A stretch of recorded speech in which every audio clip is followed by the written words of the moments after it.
By now, you've probably heard my magic wand story. It's a brand that's been part of my personal journey for more than 20 years. But no matter how many times I sing Magic Wand's praises, I'll never be able to fully capture the story of this incredible brand. Well, now journalist and author Kate Sloan just completed a limited audio series documenting the history and impact that Magic Wand has created over the last 56 years. It's called Making Magic. And the series chronicles Magic Wand's incredible brand story through interviews with nearly 40 experts, performers, business owners, educators, and fans. So I got a sneak preview of the series, and what I loved is that Kate weaves together snippets from all their interviews into this amazing story arc. She covers Magic Wand's journey from appliance store massager to its legendary influence on culture and sexual independence, and it's all just fascinating. The first episodes of Making Magic are available now at makingmagicseries.com or on all popular podcast platforms. Just search for Making Magic or visit makingmagicseries.com today. Thanks for listening to Sex with Emily. I'm Dr. Emily, and on today's show, I'm giving you a little history lesson all about the vibrator. Plus, I'm answering your sex-related questions. Topics include the vibrator origin story, where it all began, and how they progressed to what they are today. You're going to find this fascinating. So you started seeing another woman, but your wife doesn't know about it. How do you get out of such a messy situation? What to do when your husband has an odor around his parts, and it's not the pheromones. And how to go from monogamous to polyamorous with your partner of 52 years. All this and more. Thanks for listening.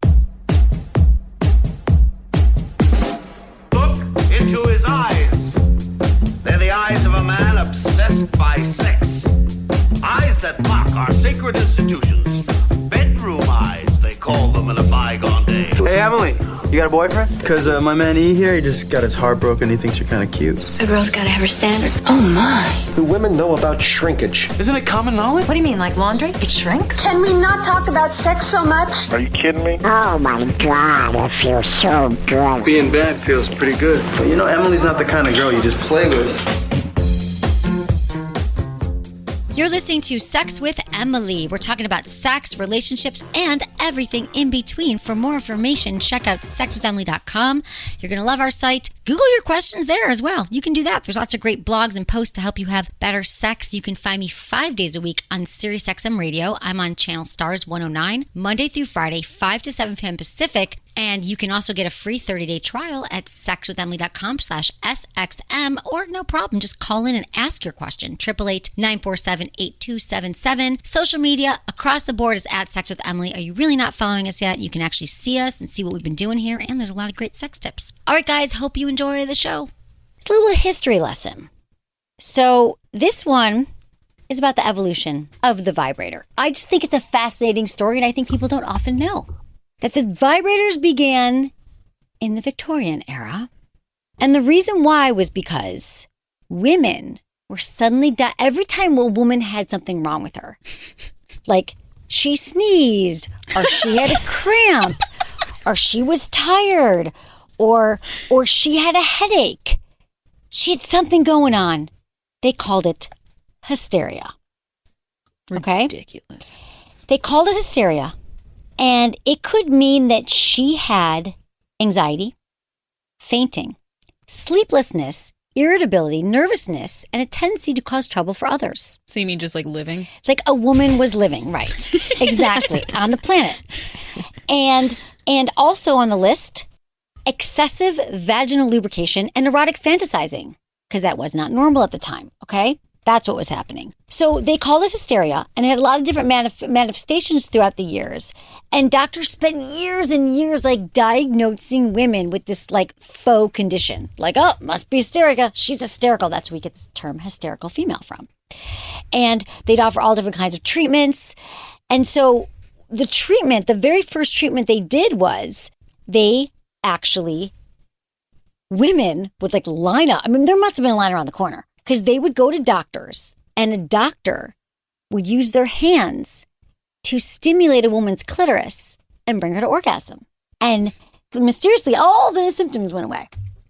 And so from these doctors diddling all these women, their hands hurt. Their hands started to hurt. And they're like, I can't be a doctor anymore. I can't do surgery. What am I going to do if I'm like getting all these women off? They're lining up around the corner. They're going across country lines because they're finally having orgasms. You know, and it helps with everything. So then they invented the vibrator. The vibrator is born because of hysteria. Ridiculous. Right? Oh my God. And so, yeah, it was the clitoral stimulation from the doctors. Then they got the husbands in and the husband's hand started to hurt. So this is what happened. So the vibrator was invented and it is 1869. 69, get it? The first vibrator, we always have to make that joke, even though the first vibrator officially gets patented by Dr. George Taylor. He called it the manipulator. And it's a steam-powered engine. It's like an engine, right? Like affixed to a platform with a giant dildo attached. I have to look this up. It's like, look it up. And if you guys, there's actually a I'll tweet it vibrator out if I museum in find San it. Francisco at Good Vibrations on Polk Street. You have to go to the vibrator. Yeah, go to our Twitter. It's Sex with Emily. We'll tweet this out. Check out these things. It's actually like the first household appliance actually was the vibrator. So it became, I'm trying to think where else. Okay. What the fuck Do you is see it? this? Let me see this. It was the first, so in the Look at that. 1880s, it was the first battery-powered vibe. This thing. Yeah, That can you obviously see it? went into, I'm going to tweet it out right That now. looks but like a torture device. It does. like a mini iron lung or something. It looks like that, yeah. What And then the next hell? one looks like kind of like a mixer, you know, Kitchen mixer. Kitchen mixer. does. Mashed potatoes. What? Yep. So 20th century, the vibrator was the fifth household appliance to go electric. That's pretty amazing, you guys. I mean, if you think about it, because, you know, we know sex is always at the forefront of the invention of new technology, you know, the laptop, the phones, and the Betamax going to, because of porn. So now, fifth household appliance. And it is still a medical device. The 1920s redesign starts to pick up because of adult films and because of porn. And then by the 30s, they were a little more compact. Like you didn't need like three men to carry it into the house. And it came in a lot of colors and there's a lot of fun attachments. And they're still called personal massagers, right? Now the magic wand is one of them. Now you guys, the magic wand is still the Cadillac of all vibrators. The magic wand has been around for 50 years. So the magic wand, you can check it out on our site. And I can just tell you how loud this bad boy is. The first one was plugged into the wall. Okay, this is it on its... Holy my shit. God. Oh my God, it's so loud. It sounds like someone's mowing their lawn. Is that coming from outside or in here? Okay, so then, but that's the highest. Here's the lowest. The lowest. That's Anyway, still fucking crazy. I know. So it's crazy, you guys. And it is a massager. It is like, it does actually feel really good if you put it on your shoulders. But now there's a bunch of different models. They did release it from its cord about 5 years ago and it became wireless, which is amazing. And it became rechargeable. Mm-hmm. And now they have the Plus anyway. Which is this one. This one. Mm-hmm. Yeah, this is the Plus that plugs in. Another pioneer was the rabbit vibrator. So in like 2005, was it? The vibrator was on Sex and the City. And Charlotte said, you know, they went to the store and she's like, I think they go to like Babeland or something and she buys a rabbit vibrator and then she takes it home.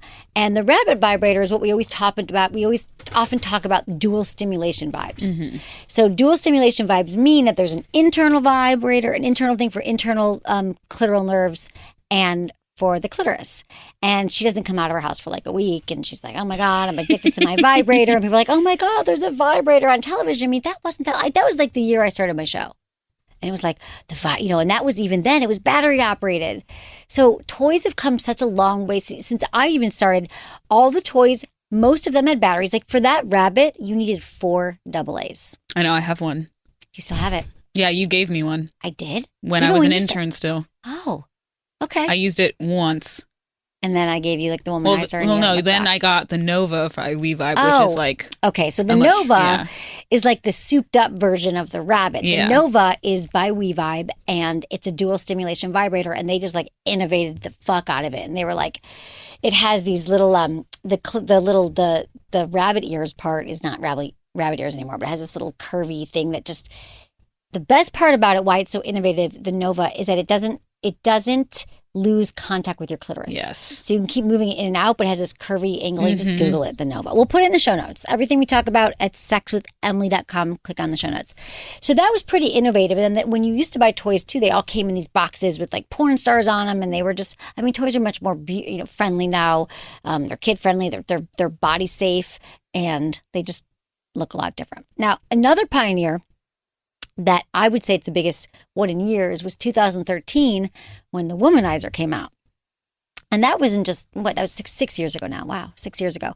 And it's pretty, you guys, this is the thing. After all these toys definitely got more efficient and they got their battery, they're rechargeable.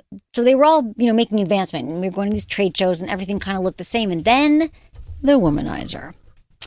So the womanizer was invented by a couple in Germany, and they literally were just like trying to think of something that would, he's like, I do this thing. I met him once. I'm not going to do the right accent, but he's like, I do this thing to my wife, and she liked it.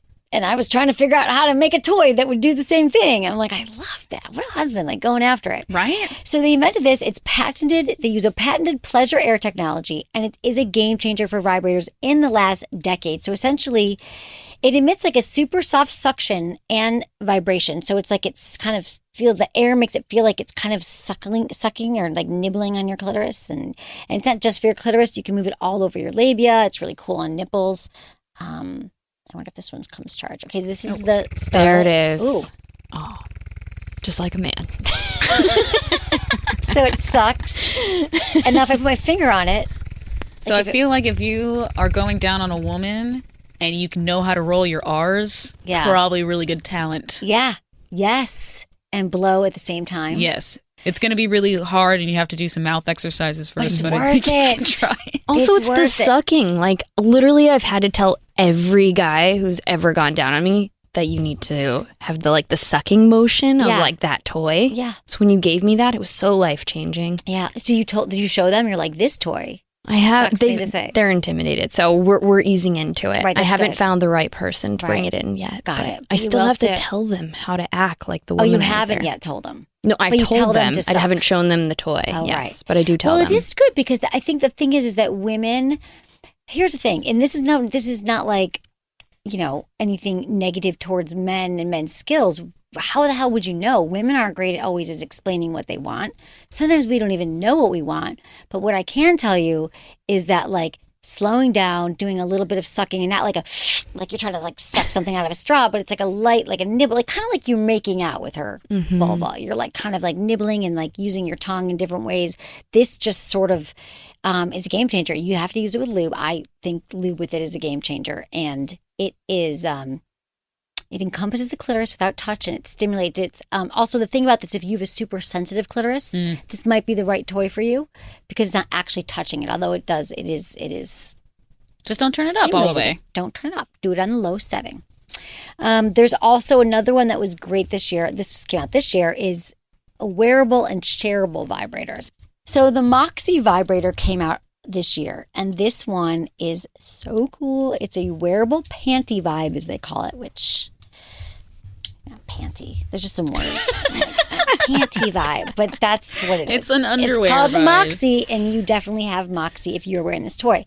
So it's a very like sleek contour shape. You wear it in your panties. So this part is going inside of the top part is kind of nestling in your clitoris and your That's inside. right there, just like how you put a pad in your labia. underwear Yeah. next to your labia. And then it has a magnet so it's secure, and then there's a remote, an actual physical remote, and there's an app.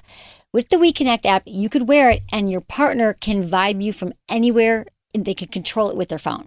So you could be in a restaurant, you could be at a party, your partner could be in Australia, and you could be in New York, and they could still be vibing you if you launch the app. It's awesome. So this is also fun when you're bored in your relationship, which I think most people are. They get to that point. Buy a toy. That could be just what you need to like spice it up. Yeah, I like that one too because it's quiet. Because like I'm not you sure. Guys want some more vibrators? Yeah, that one might not be. Oh my god, this is so powerful. Okay, it's loud when you put it on a microphone, but when it's in your pants and you're walking around the grocery store, it's very quiet. I just wore it out for it. Did you do that? No. Yeah, I did. I also got hit on while I was using it, which was kind of weird. See, that makes sense. But it was like This is the Moxie. not by someone attractive. and was very old. But you always get hit on in the store, don't you? No? By old men, like, no offense. No offense. No offense to anyone out there, but No like offense to old men. my age gap right now, I cap it at 38. That's where I'm capping it. Yep. Right. Mine's 52. Really? Yeah. Interesting. Guys in LA, they look really young. Like Plus, a I'm silver 32. fox. So, like, that's 20 years. I got to give them some time to grow up.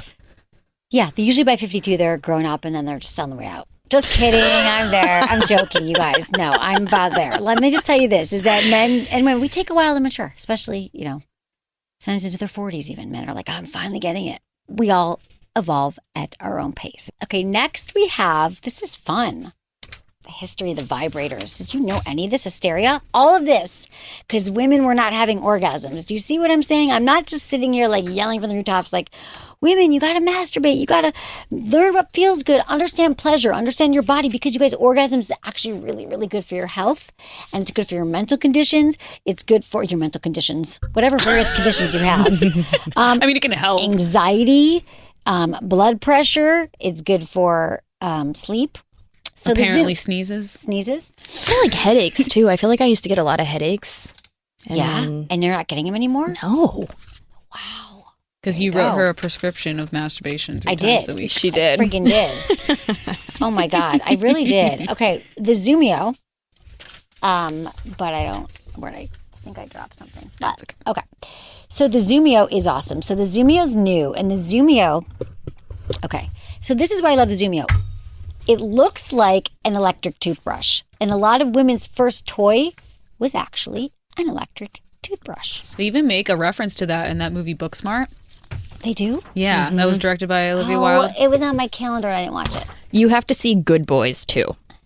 Because without giving anything away, these young kids, they keep stumbling upon sex toys and they don't know what they are.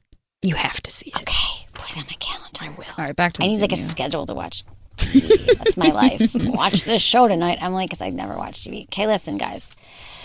The Zoomio, okay, so it's a self-pleasure tool. It's obviously, why I love this is because it stimulates so many different erogenous zones. It's really powerful, and it stimulates different erogenous zones. It's got a pinpoint. It's got a little looks like an inch long point. And Almost like a Q-tip, but like purple. a Q-tip, exactly. It's like a purple long Q-tip vibrator, toothbrush. But you can use this, you guys, and what I love is that you can actually get in there and stimulate so many different nerve endings. So there are 8,000 nerve endings in your clitoris. And so just imagine this, like what you already know is possible right now. Like you might know, oh, there's this one spot. Other spots feel good too in there, but a lot of women have areas that are we've never really touched and we haven't awoken, if you will, in our entire, like maybe we had, and this is true, you guys, for women, like you might have had like a tampon that you put in once and it hurt. And you might have like an area that's kind of like a zone, I like to call it like a dead zone if I could think of a better word for it. But this, it restores collagen and it stimulates collagen and blood flow. So wherever you put it, it's kind of like a medical device, but it gives you incredible orgasms. You like can just wake up your vagina, wake up your vulva, like go into the clitoris, play with all the different areas, all the nerve endings. It's just freaking cool. When I saw this, and a listener called in and told us about the Zoomio, and we hadn't heard of it. It's just really cool sensations, and we just put something on our YouTube, well, that too, our Instagram showing it. If you want to know what we're talking about the Zoomio. So there you go. That's the Zoomio, and that's the thing with toys, you guys. The newest Changed a lot. vibrator, though, is around your neck. Oh, thank you. I have a new announcement to make. A vibrator necklace. This is by Crave, and it's called the Vesper. And I've always loved this necklace. And so go to my Instagram right now, or yeah. But it looks like a little bullet, like a pen, maybe a little mini pen, and you wear it around your neck, and it comes in 3 colors, and it is we have it rose gold and gold and silver. But here's why I love these are like a special edition, because I put 3 sayings on them. So these are special Sex with Emily Vespers, and it has 3 different sayings. One of them mine says, meditate, masturbate, and manifest. The other one says, turn me, it says SWE, and it's very subtle. It doesn't like scream it at you. And the other one says, turn me on. And then our third one says, I come first. I come first. I come first.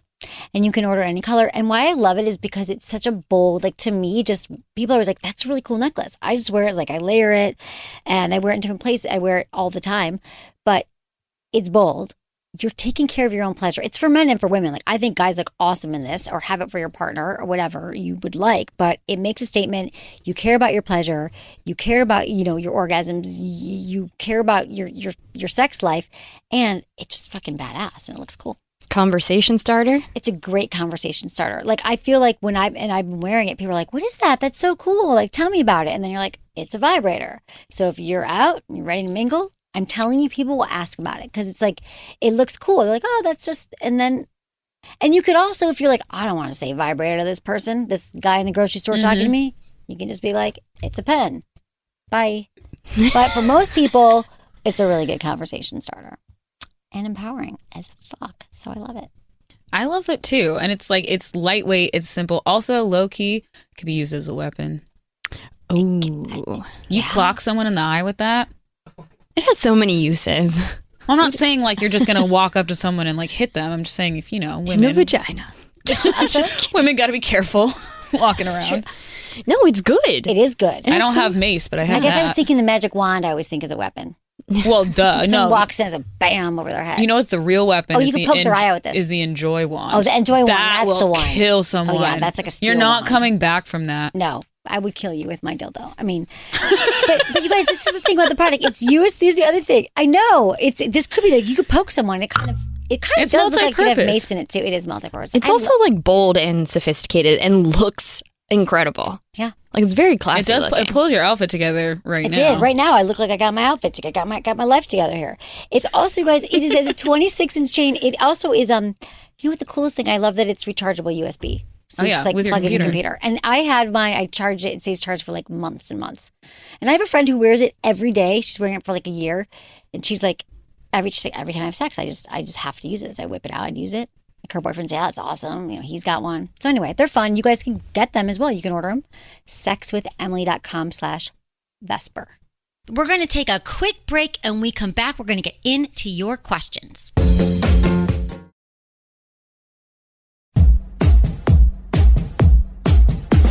Okay, we have Lenny, 36, in New York, and she wants to know how she can get back into oral sex with her partner. Yes, hi. Hi, Lenny. Thanks for calling. Thank you for taking my call. Okay, so I've been with my husband. We've been together since 2007. We just had our first baby a year ago. She's a year. And in between our relationship, we were off and on for a few years. So I've been with other men. But I guess the long and short of it is that when we first got together in 2007, oral sex wasn't a problem. I would always go down on him, and I always avoided it after the newness of things, because he has some kind of smell to his area that I can't get past. Okay. I don't know what it is, and I enjoy it. I enjoy oral sex. I just can't bring myself to do it. And I with other men in between our relationship, I have no problem. And I really want to be able to perform, but I just can't even. Is he circumcised or uncircumcised? He is circumcised. Okay. He's tried washes, powders.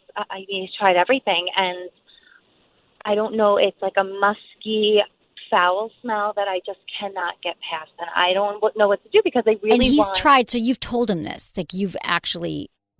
He knows it. He's working on it as well. Huh? Yeah. Has he ever gotten checked for anything? Like, has he gotten checked out by his doctor? Like he could have something, like he did see an infection. Okay. But they just kind of chalked it up to, this is your DNA, this is your pheromones, like this is who you are, and it's kind of defeating. I don't know. I would get a second opinion. And you're sure? Like, how many times did he go? He's only seen one. I think it's, I feel like maybe he feels, I don't know, and maybe he just feels like it's emasculating to have to do that or embarrassing. I don't know. Yeah, Like, but I think, I mean, that's not help. Like, it's just, I don't know. He could have an infection. I mean, he could have a UTI. He could have a yeast infection. He could have something else going on. I mean, I don't know. And it's really like he can't get rid of it. It's not just hygiene. Have you guys had sex in the shower at least? Could you give him a blowjob in the shower till he figures it out? No, it's just bad, huh? I mean, I can't bring myself to do it. I gag. Has he ever? I gag over the smell, not Like where? Like right when you put it, like his whole area, like his groin, his balls. Yeah, I would say it's more around the balls that it's just like a sweaty smell, but like right out of the shower. And does he use good? Like he scrubs. You're saying he scrubs, and he ever exfoliate and like scrub that area? Yeah, even when we shower together, I watch him, and he doesn't have a scent to him anywhere else. Yeah, that is just really. I would get another opinion. I actually do. I do not know what that could be if it's not something like an infection, because no, if he was uncircumcised, I was like, oh, it could be smegma. He might not be cleaning underneath the foreskin. But what about like you could use a flavored lube? We've got these. Oh my God, this Muse is this amazing flavored lube. It's like freaking mint chocolate and creme brulee, and they taste really good. You could try doing something like that. It does make oral sex taste. There's salted caramel. We do have one that we've used. We really use a lot of toys and loops, and we're into like rings and a lot of things, but there's just nothing that can get past this musty. What if you sprayed something on it? Like, like you could like rub in some kind of like scented coconut oil. Like, yeah, they could use like the Woo More Play massage. This is this amazing coconut oil lube that we're obsessed with that you could like massage in. It's like vanilla. It's oil. It's like, it feels really good, and he could massage it. And coconut oil is healing also. Like, he should go to a health food store. Like, maybe he could take some kind of like there could be just something wrong with it. How's his diet? Horrible. Okay. Horrible. Does he smoke and drink? Does he take medicine? Does he on drugs? Is he, it's all of that stuff, honey. That's coming out of his. But he eats a lot of meat. Like a lot of wings, beer, pizza, burgers. Yeah, that's it. Does he drink? He probably doesn't drink any water. Okay, well, that's what it is. Okay, he's not a healthy person, and so until I bet you if he changes his diet in a month, you'll be giving him blowjobs all day. I can't think of a better incentive for someone to get in shape and to get their life, to start eating healthy. Hey, Lenny, especially if this is the guy you want to be with, you know what I'm saying? You want to be with someone who takes care of themselves. So tell him I said that. Yeah, tell him it's the food he's eating, because I believe you tell me all that. Yeah, absolutely. I should have been my first question. I actually was wondering if he took supplements, but no. Yeah. There you go, Lenny. Go do it. He's just drinking. Okay, yeah. Get him healthy. Okay, thanks a lot. All right, we have a Bill who's in his 60s in Pennsylvania. He's in a situation where he cheated. Oh, hey, Bill. Hey, Emily. Nice talking to you. You too. What's going on, Bill? My situation, I got into a situation where I wandered, and now the person that I wandered with wants to take it further. First, it was just sex with a friend with benefits. Now she wants me to leave my wife and move in with her. All right, Bill. So what do you want? I don't want to do that. Okay. So why do you think you cheated? Why do you think you cheated? Well, it was a situation where, I don't know, I was just, it was offered and I took up on it. Okay, but how long have you been with your wife? 40-some years. Okay. Yeah, that's a long time to be with one person. So do you feel, how are things with your wife right now? Well, that's the problem. She's dropped off sexually and I haven't. Right. And you guys have talked about it and you've tried to bring your sex life back to life? And she's not interested. Right. See, this is what happens in relationships when, both parties are not participating in the health of their sex life. But Bill, I mean, are you asking me, because I understand you're saying this woman wants you to leave your wife for her after you've had sex with her once, but I mean, I don't think that's a good idea. Do you? No, this has been going on for like 6 months. Oh, you've been cheating on her. Okay, I thought you said you just happened. So 6 months. So obviously, 40 years, you're with one person. This is very, very exciting to be having sex with someone else. It's going to feel so, you're going to have all those chemicals flying, the feel-good hormones, all those things.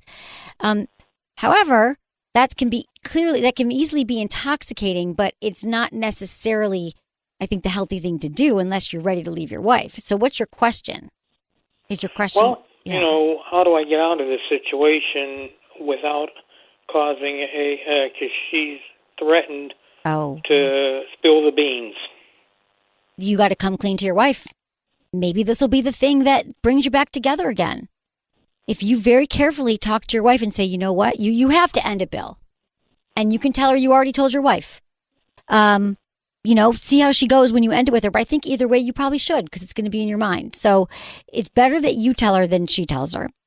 And I think that should not be a reason not to do it. And, our partners are pretty resilient. Relationships can be resilient if you handle this in a way. Now, I don't know your wife, and many times this can go wrong, but I can tell you this, that if you just say, I'm ashamed for this thing that happened. I'm really sorry. I've had this affair, and, I know that it wasn't the right thing to do, and I really hope that we can go to therapy and we can work on our relationship and rebuild the trust and learn how to be intimate again, because it's really important to me to connect sexually. I feel like we're roommates, and you got to do it without blaming or shaming or making her feel bad, and just let her know that you love her and you're very sorry that it's hurt her, and she's going to be shocked.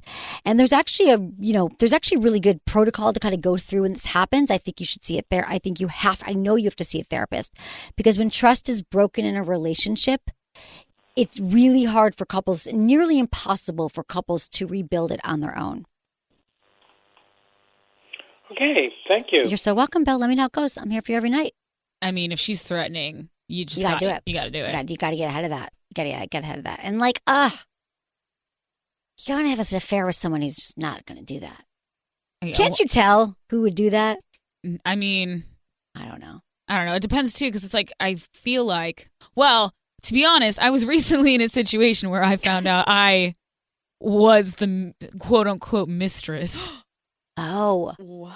But he told you. No, that's what I'm saying. He told me 5 months later. Right. Jamie was doing, yeah. I mean, I wasn't like anything.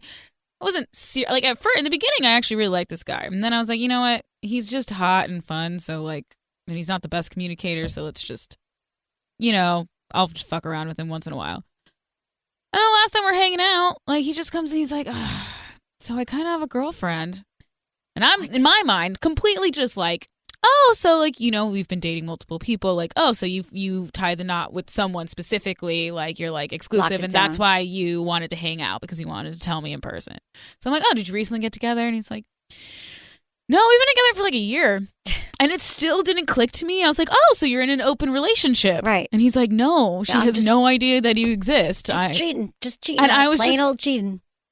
I just started laughing, just cracking up. And I'm like, but it's like, so I don't know, but you can't tell with people what they're going to be like. I had no clue this guy had a girlfriend. No, I mean, but someone's going to go psycho. Someone who's going to be like, I'm going to tell your wife. But I feel like that always happens. That's what I meant. Well, that's what I'm saying. But you never know who someone really is on the inside. You know what I mean? Yeah. He might not have even thought.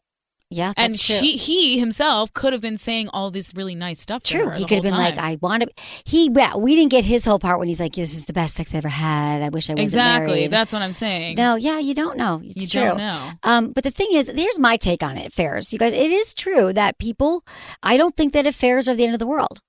I think we've all I used to say if someone cheated on me, I would break up with them. No, I don't know what would happen. To be honest, you guys, I think that in a lot of relationships, couples come back from it. It actually can make them stronger. They're because then you realize that usually the cheating happens if they were still having sex and they've been communicating for 40 years, they've been together and things were healthy, it wouldn't happen. It typically happens in relationships where things have fallen apart. You're not healthy. You're not communicating. You might even be having lots of sex. So it's not always about the sex. It's about a lot of things. But that's why you have to keep the health of your relationship strong. So I think in these cases, if it does fall, the affair can actually, if you go to therapy, can rebuild. And if it doesn't, it can also, some people can never get past it. We have Russell, 52, in Texas. His wife of 15 years wants to enter into a polyamorous relationship. Hey, Russell. Thanks for calling. Hi, Emily. How are you? Hi, I'm good. Thanks for calling. So tell me what's going on. Okay, I'm a big fan of the show. Thanks. I'm a truck driver Monday through Friday. My wife's always said she's bisexual. I hate to shift gears on the show like this. No, dude, this is all, you never shift gears. It's all sex.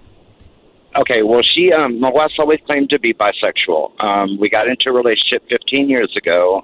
There's been, no women in her life now for 17 years. Well, she recently asked me if I would mind if she had kind of a girl on the side type thing, and I was like, okay, that'd be fine. As long as y'all take pictures, haha, being a typical guy thing. Well, she actually found a girl, and they've hit it off. She went to see her a couple of weeks ago and came back with, like, hickeys on her neck and all ecstatic, like newfound love type thing. And I'm really not sure how to handle this. I mean, she says nothing's, I'm not, not giving her something she needs, and I take care of, everything great. She loves me, but she has a lot of love for this girl too. Is it supposed to freak me out? I mean, yeah. Okay, so here's the thing. It does make sense that this would be freaking you out in the beginning because you've been with your wife for 17 years? 15 years. 15 years. And you've never seen her with another person? And it's somebody that she's showing affection to and interest, and she's got hickeys, and she's really loving spending time with her, and you're on the road a lot. And so, but here's the thing, is that, so this makes sense, and I think you have to talk to her about it too, because this is what happens. It's like what our last caller said, was it Kim or Ray? One of them was talking about how couples who make this work, Ray was saying, if we had done it 20 years ago, it wouldn't have worked, but when couples do it, you talk about it and you're like, he said he got through it. It's uncomfortable. So you say, you know what? I know that I said this and I'm happy that you're having this experience, but it's making me feel, and then explain what your feelings are, Russell. Explain to me the feelings. Let's walk through this. What are the exact, are you afraid she could leave you? You're not enough? No, just, I don't know. Just the newfound love is always so exciting. And so, just over the top and, she's just all, I don't know. It's like a different person. After 15 years, you're not the huggy, touchy, laying in bed all night talking kind of relationship. I mean, we're still very much in love. We still, have date night and have open communication, but it's just right. You just got to set boundaries. Here's the thing. It just started, right? So the thing that you have to do now is just start to set the boundaries and say, okay, these are the how many days a week would feel comfortable to you, Russell. Maybe you don't want them to have sleepovers, or maybe you would feel better if she limited. Well, she lives 400 miles away, so my wife will be going there for a week at a time, during the week. A week is a lot. Maybe a week is too much for you right now.